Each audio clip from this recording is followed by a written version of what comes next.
Silakan duduk. Bapak Ibu, saudara yang terkasih di dalam Tuhan, bagaimana kabarnya? Iya, luar biasa ya. Semuanya sehat, puji nama Tuhan. Beberapa hari terakhir ini ya, kita bersyukur cuacanya sedikit berkurang dari cuaca yang ekstrim begitu ya.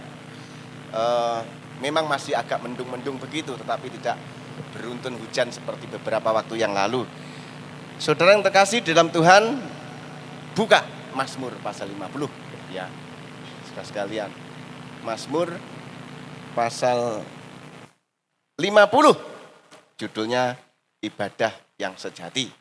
Saya menyampaikan firman Tuhan pagi ini, pentingnya ibadah.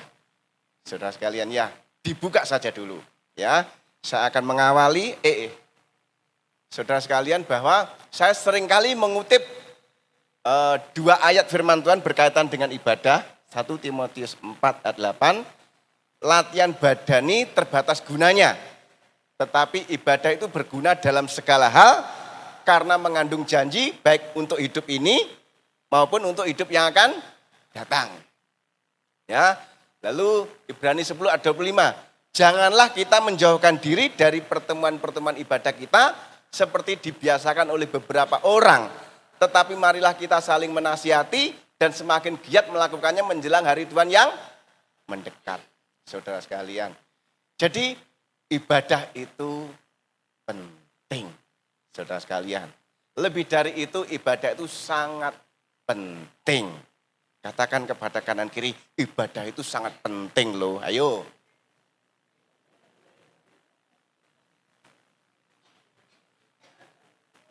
Begitu saudara sekalian ya.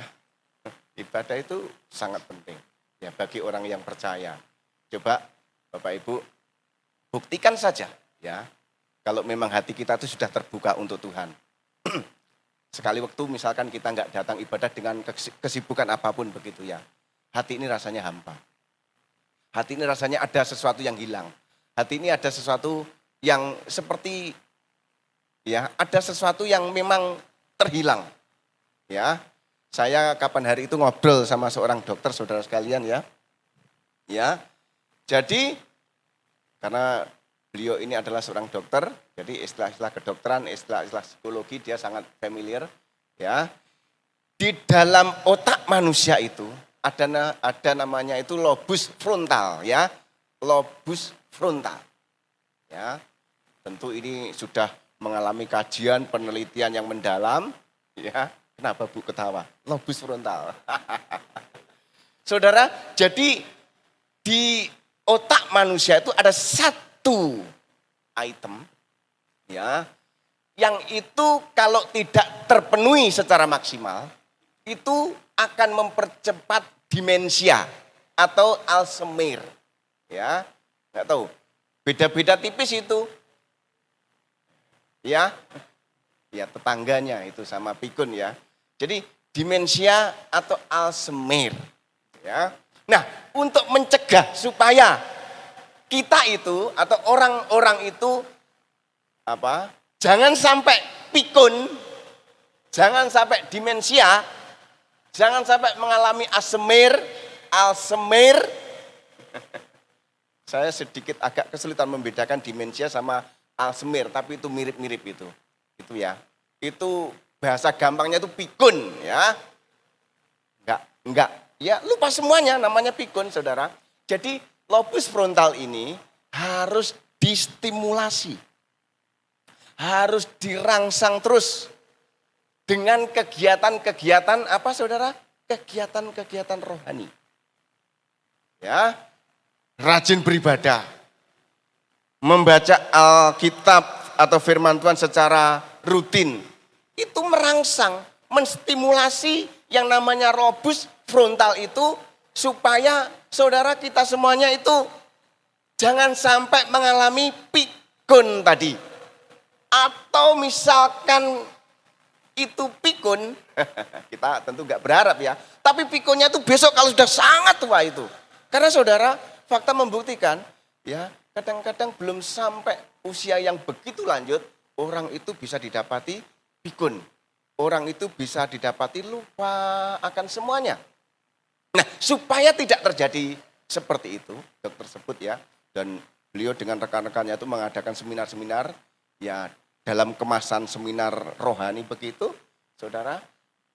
Intinya mengajak kepada setiap orang yang percaya, mengajak kepada setiap kita yang beriman kepada Tuhan, untuk aktif di dalam kegiatan-kegiatan keagamaan, aktif di dalam ibadah-ibadah, aktif di dalam kita membaca-baca firman Tuhan, karena itu saudara bermanfaat bagi fisik kita, saudara, otak kita, supaya kita tidak mudah untuk PIKUN tadi, saudara.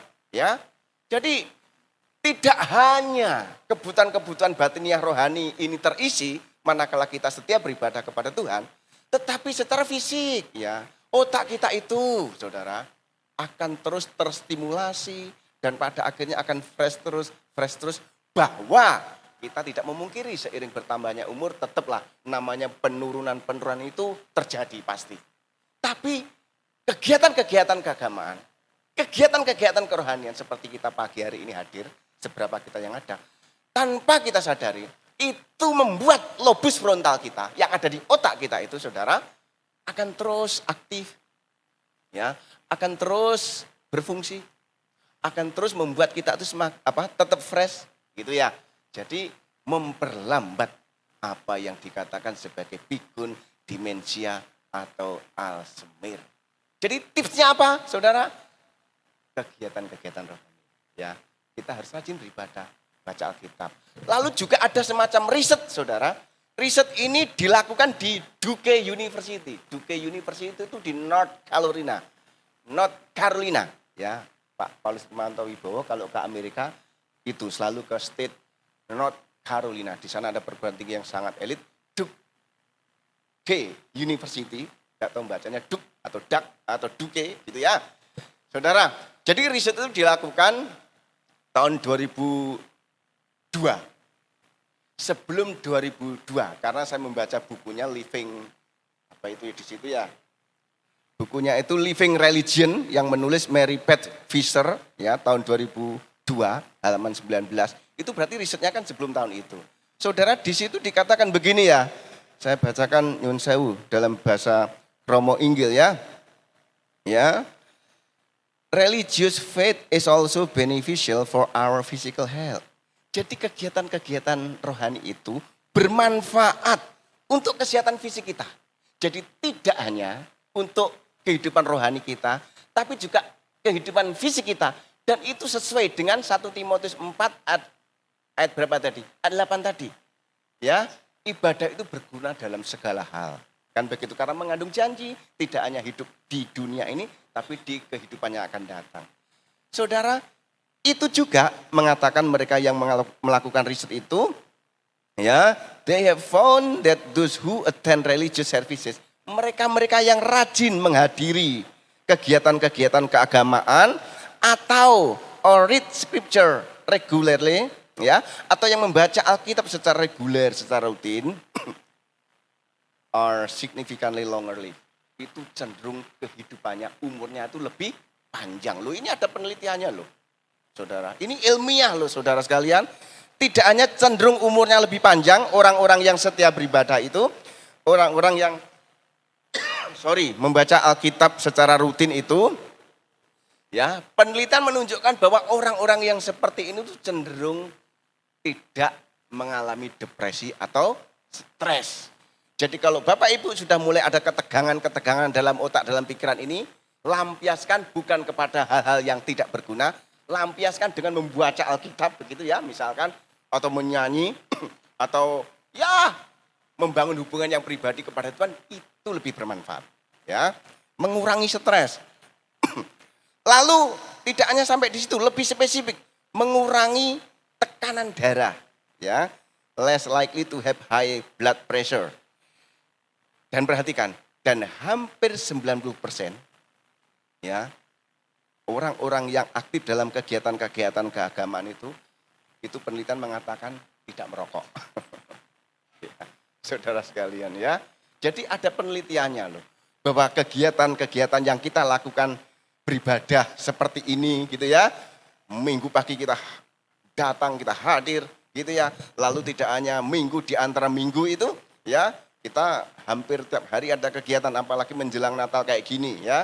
Ke depan ini sudah mulai akan ada latihan-latihan tampilan dan sebagainya. Enggak ada tampilan-tampilan saja, kalau normal itu kita Selasa ibadah apa itu? Kelompok ya. Kelompok Eden sama Getsemani. Rabu jelas itu ibadah doa. Kamis wanita. Jumat muda-mudi KMJM. Sabtu latihan. Minggunya lagi ibadah seperti ini. Saudara, itu bermanfaat bagi kehidupan kita, baik secara rohani tetapi juga secara jasmani. Saudara, sejauh ini kan kita mungkin hanya menyadari bahwa itu kita lakukan hanya untuk batiniah, rohaniah kita. Tapi tidak. Juga berguna untuk jasmani kita, untuk kehidupan fisik kita. Ya, itu pentingnya ibadah. Kalau begitu, saudara, pentingnya ibadah apa itu? Berdasarkan Mazmur pasal 50. Yang pertama adalah, perhatikan, Allah adalah pemilik alam semesta yang menginginkan agar umatnya beribadah dan mengucap syukur kepadanya. Jadi tidak hanya kita sebagai orang yang percaya, kita sebagai orang yang percaya kepada Tuhan, itu kita merasa butuh untuk kita itu beribadah datang kepada Tuhan. Tetapi sesungguhnya Allah Sang Pencipta itu juga menginginkan agar setiap orang yang percaya itu mau datang beribadah dan mengucap syukur kepadanya. Diawali dengan ungkapan di ayat yang ke-1 tuh, yang Maha Kuasa Tuhan Allah berfirman dan memanggil bumi dari terbitnya matahari sampai terbenamnya. Memanggil bumi. Jadi ada panggilan dari ilahi. Saudara ya, kalau saudara-saudara kita yang Katolik itu ada jam-jam tertentu, itu kan ada lonceng gereja itu. Teng, teng, teng gitu, saudara.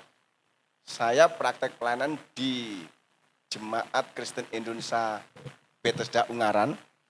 Itu luar biasa. Almarhum Bapak Benyamin Soekarta, rekan saya melayani di Surabaya tahun 9899, 2 tahun. Membangun gereja di sana persis meniru arsitekturnya saudara kita yang di Katolik. Jadi depannya ada menara tinggi kayak gitu dan memang ada loncengnya. Ada loncengnya, dan itu para aktivis gereja termasuk saya pada waktu itu ibadahnya di sana jam 6, lebih pagi dibanding kita, jam 6. Itu jam 6 kurang 5 gitu ya. Itu lonceng sudah ditarik, ada talinya ke bawah begitu, tarik, teng, teng, teng. Saya lupa itu berapa kali. Tapi lebih dari 1, 2, 3 kali. Dan yang mengomando adalah Bapak Gembala Sidang. Saya masih ingat. Jadi sambil menerima tamu begitu, saudara, itu lonceng gereja ditarik, ada talinya. Teng, teng. Panggilan beribadah. Saudara, saya enggak tahu, mungkin kalau gereja kita itu nanti misalkan dikasih lonceng kayak apa itu tong, tong, tong gitu Saudara sekalian, itu panggilan ilahi, memanggil kepada setiap umat supaya datang beribadah. Datang beribadah. Di situ dikatakan, yang Maha Kuasa Tuhan Allah berfirman dan memanggil bumi dari terbitnya matahari sampai terbenamnya. Lalu ayat 7, dengarlah hai umatku, aku hendak berfirman, hai Israel, aku hendak mendakwa kamu, akulah Allah, Allahmu. Jadi ada panggilan dari Tuhan supaya umat itu datang beribadah.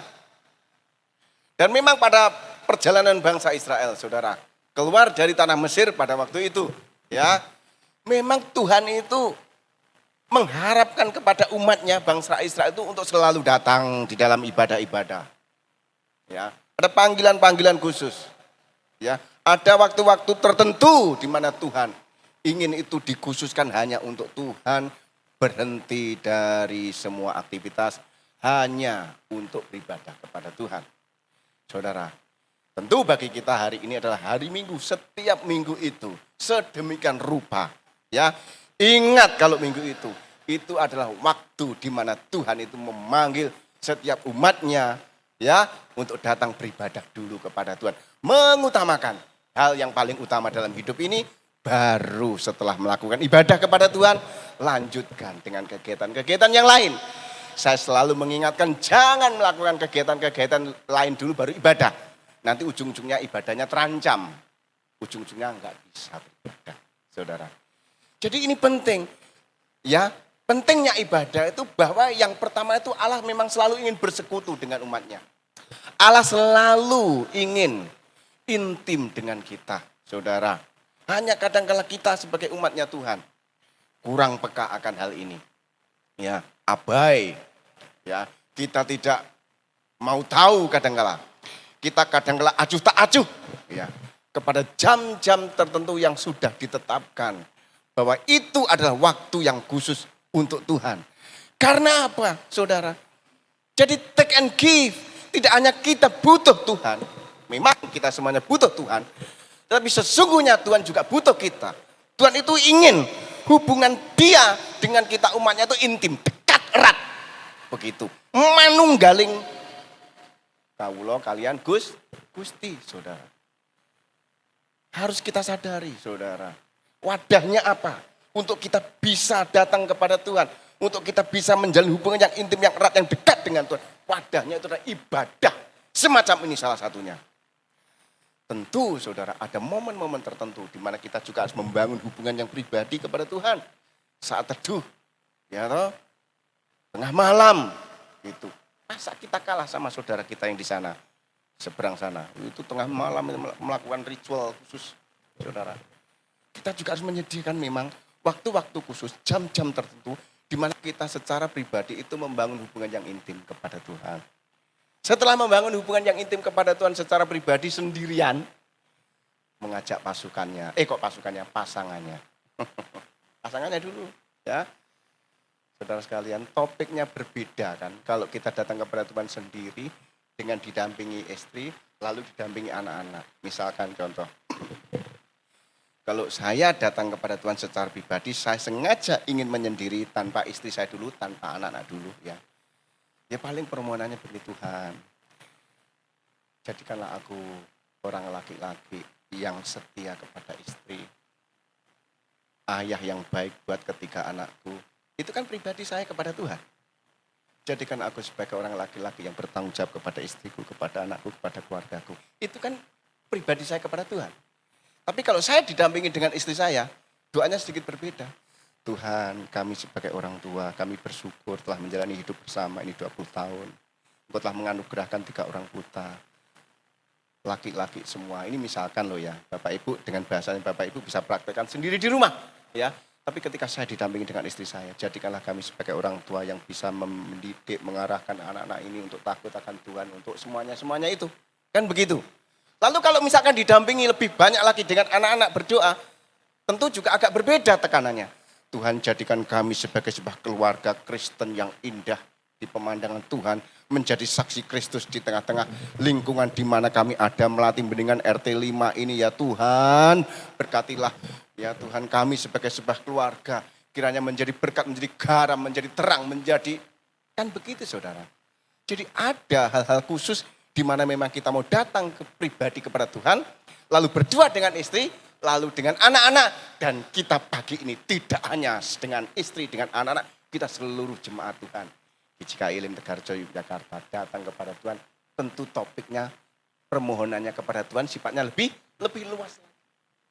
Tuhan berkatilah gereja kami, GKI Elim Tegarjo, berkatilah Bapak Gembala kami, Bapak Yuel Swartono, berkatilah pengurus-pengurus inti, Bapak Murwadi, Pak Chandra, Bu Swantoro yang megang duit, dibantu Bu Sepna. Tuhan berkatilah, ini berkatilah si A, si B, si C ini ya Tuhan dalam, ya kan begitu saudara, lebih luas cakupannya. Saudara, Tuhan itu ingin membangun hubungan yang dekat, yang intim dengan kita sebagai umat Tuhan. Ya, hanya kadang-kala kita abai, kita kurang peka, kita kurang tanggap, saudara. Allah memanggil bumi, Allah memanggil supaya umatnya itu mau datang bersekutu dengan Dia. Karena memang Dia ingin dekat dengan kita. Allah Allah yang transenden tinggi di sana. Sisi lain juga Allah yang imanen, yang dekat, yang tinggal dengan kita. Ini konsepnya Allah kita, saudara sekalian. Dia yang maha agung, dia yang maha kuasa, dia yang maha tinggi, transenden. Tapi dia yang maha dekat dan dia tinggal di dalam hidup kita. Saudara, seringkali kita lupa akan hal ini. Sehingga kita seperti acuh tak acuh, ya toh, enggak sadar, enggak ngeh. Sekali lagi saudara, kesempatan-kesempatan semacam ini. Kalau kita itu bisa datang kepada Tuhan. Saudara, Alkitab mengatakan, karena dorongan dari Roh Kuduslah orang itu datang kepada Tuhan. Tidak semata-mata, perhatikan. Tidak semata-mata itu keinginan atau inisiatifnya kita. Tapi ada inisiatif ilahi yang bekerja dalam hidup kita. Karena memang dia itu selalu ingin dekat dengan kita semua. Allah yang kita sembah adalah Allah yang selalu ingin dekat dengan umatnya. Allah yang kita sembah adalah Allah yang selalu ingin tinggal di tengah-tengah kita. Allah yang kita sembah adalah Allah yang selalu ingin hadir dalam setiap hidup kita. Apapun kegiatan-kegiatan kita. Apapun yang kita kerjakan. Apapun yang kita lakukan. Skop yang ada dalam pikiran kita apa? Ingat bahwa Tuhan itu ingin dekat dengan kita. Amin Bapak Ibu. Dan jam-jam ibadah inilah wadahnya. Saudara sekalian. Jangan anggap kebetulan. Jangan apalagi anggap itu iseng-iseng belaka. Kalau kita bisa datang kepada Tuhan. Adanya dorongan ilahi. Bahwa Allah itu dekat dengan kita. Dan kita meresponinya. Sehingga itu ada titik temu. Yang sana ingin dekat, lalu kita juga ingin mendekat. Ada ketemu, saudara. Yang sana ingin dekat, lalu yang ingin meleto, enggak ketemu, saudara. Yang, nah dan lain sebagainya. Ya, saudara sekalian. Jadi ibadah itu bernilai. Ganda, bernilai. Tidak hanya di kekekalan. Tapi di masa kini di mana kita masih hidup di tengah-tengah dunia ini. Saudara, Tuhan itu ingin dekat dengan kita. Ya, lalu yang kedua, perhatikan saudara. Ya, ayat 16 mulai. Tetapi kepada orang fasik Allah berfirman, apakah urusanmu menyelidiki ketetapanku dan menyebut-nyebut perjanjianku dengan mulutmu, padahal engkau membenci teguran dan mengesampingkan firmanku. Jadi, saudara sekalian yang terkasih di dalam Tuhan, Allah itu memanggil ya setiap umatnya untuk bersekutu, untuk tinggal dekat, ya, erat di tengah-tengah umatnya. Lalu yang kedua, saudara, Allah menghendaki agar umatnya menjalani hidup penuh ketaatan terhadap firman-Nya. Ya, Allah menghendaki supaya tidak hanya ya beribadah, tentu saudara. Kalau kita setia beribadah, produknya, outputnya saudara, itu adalah ketaatan hidup kita terhadap firman-Nya. Jadi kerajinan kita di dalam beribadah, kesetiaan kita di dalam beribadah, seharusnya berbanding lurus dengan perilaku hidup kita yang semakin hari semakin seturut dengan kehendak Tuhan, mentaati sabda Tuhan, mentaati firman Tuhan. Saudara, saya belum pernah mendengar ceritanya atau kisah bahwa orang yang rajin beribadah itu hidupnya tetap merusal terus. Adakah seperti itu? Orang yang semakin setia mengikut Tuhan, orang yang semakin setia sungguh-sungguh mengutamakan Tuhan melebihi yang lain. Lalu perilaku hidupnya enggak berubah, tetap enggak karu-karuan, tetap bromocorah, tetap enggak karu-karuan, enggak jadi berkat. Adakah begitu? Kalau ada bertobat, logikanya tidak ada. Orang yang setia beribadah, orang yang setia mengikut Tuhan Yesus, itu lambat atau cepat terjadi reformasi, transformasi dalam hidupnya yang muncul dari dalam, muncul tekad, muncul keberanian untuk hidup semakin hari semakin membaik, semakin hari semakin membaik, semakin hari semakin menjadi berkat, dan buah itulah yang pada akhirnya dilihat oleh orang. Sehingga benarlah firman Tuhan bahwa kita ini adalah suratan Kristus, di mana orang di luar sana itu melihat Yesus Kristus yang disembah oleh orang Kristen itu melalui kita. Jadi kita ini laksana surat yang bisa dibaca oleh orang lain, yang bisa dilihat oleh orang lain. Saudara sekalian. Jadi Perilaku hidup kita harus berbanding lurus dengan kesetiaan kita di dalam beribadah. Ya. Bahwa orang yang KTP-nya Kristen, perilakunya masih nggak karu-karuan, lalu jamnya ibadah juga nggak sempat-sempat beribadah, yo secara manusia wajar, yo nggak pernah ibadah, nggak pernah menerima firman, nggak pernah dalam hatinya itu ada firman Tuhan yang bekerja dari dalam, hidupnya masih gitu, mungguh kan begitu. Kita kan nggak begitu, saudara. Jadi berapa tahun kita mengenal Tuhan Yesus? Bahasanya Pak Kun, kita ini pemain lama. Adakah di sini pemain baru? Enggak. Kita ini pemain lama, saudara. Lah apalah jadinya kalau kita ini pemain lama, ya. Tapi kualitas hidup kita tidak menunjukkan bahwa kita telah mengenal Tuhan Yesus sekian waktu, sekian tahun, dari lahir, dan lain sebagainya. Harus ada perubahan-perubahan hidup. Ditandai dengan kehidupan yang seturut dengan firman Tuhan. Ketaatan terhadap firman Tuhan. Dikatakan, tetapi syukurlah kepada Allah. Dahulu memang kamu hamba dosa. Tetapi sekarang kamu dengan segenap hati telah mentaati pengajaran yang telah diteruskan padamu.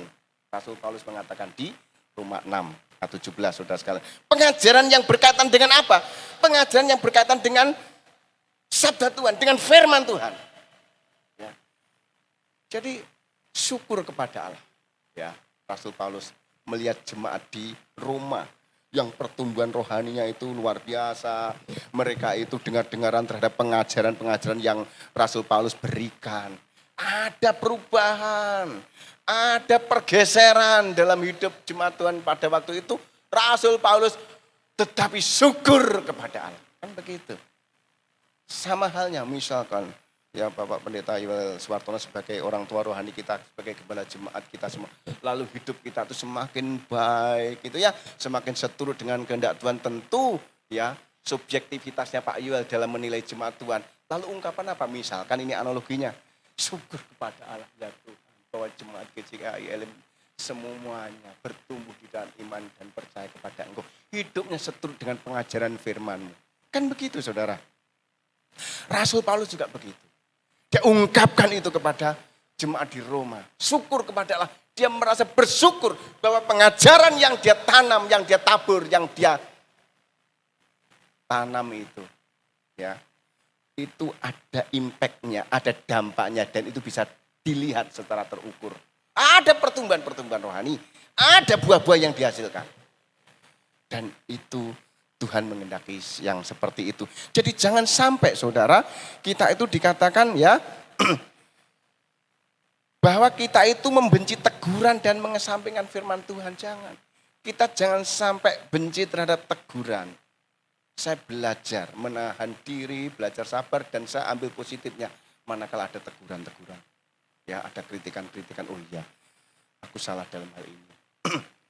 Aku ada koreksi dalam hal ini. Ya. Kan begitu. Apalah jadinya pemerintah kalau nggak ada oposisi, saudara. Bisa dibayangkan.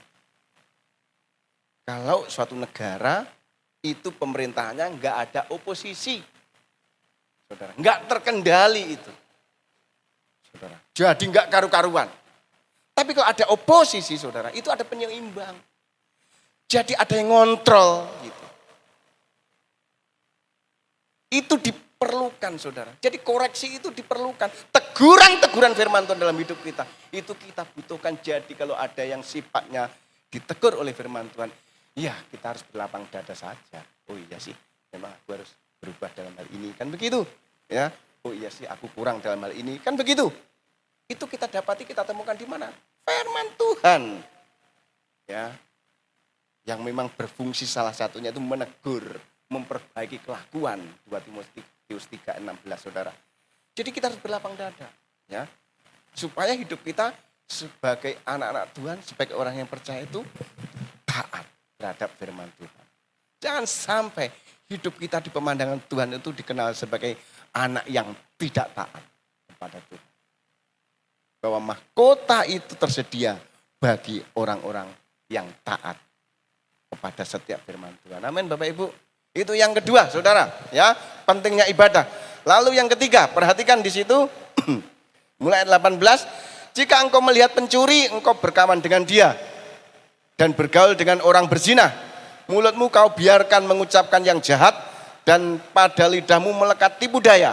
Engkau duduk dan mengatai saudaramu, memfitnah anak ibumu. Itulah yang engkau lakukan, tetapi aku berdiam diri. Engkau menyangka bahwa aku ini sama seperti engkau. Sekarang aku mendakwa engkau dan membawa perkara ini ke hadapanmu. Perhatikanlah ini, hai kamu yang melupakan Allah, supaya jangan aku menerkam dan tidak ada yang melepaskan. Siapa yang mempersembahkan korban syukur, ia memuliakan aku.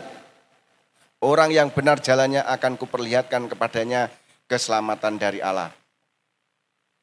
Jadi Allah menghendaki saudara sekalian agar kehidupan kita sehari-hari sebagai umatnya sekali lagi seturut dengan kehendaknya. Hal-hal yang negatif, hal-hal yang nggak perlu harus kita lucuti, kita tanggalkan dari hidup kita. Ya, di situ dikatakan, ya toh, apa tadi ada kata pencuri, berzina, ya toh, dan lain sebagainya, mengucapkan yang jahat, ya toh, dan sebagainya, tipu daya, kita buang. Lebih spesifik yang ketiga ini, saudara. Jadi memang Tuhan itu menghendaki hidup kita itu ada pertumbuhan, ya, ada grafik yang naik, ya. Itu sebabnya dikatakan hanya hendaklah hidupmu berpadanan dengan Injil Kristus. Itu pun juga dikatakan oleh Rasul Paulus kepada jemaat di Filipi. Hendaklah hidupmu berpadanan dengan Injil Kristus. Berpadanan itu gimana toh? Berkesesuaian dengan Injil Kristus. Ya, hendaklah hidup kita tuh sesuai dengan Injil Kristus. Hendaklah hidup kita seturut dengan Injil Kristus. Hendaklah hidup kita itu sesuai dengan firman Tuhan, dengan kehendak Tuhan dalam hidup kita.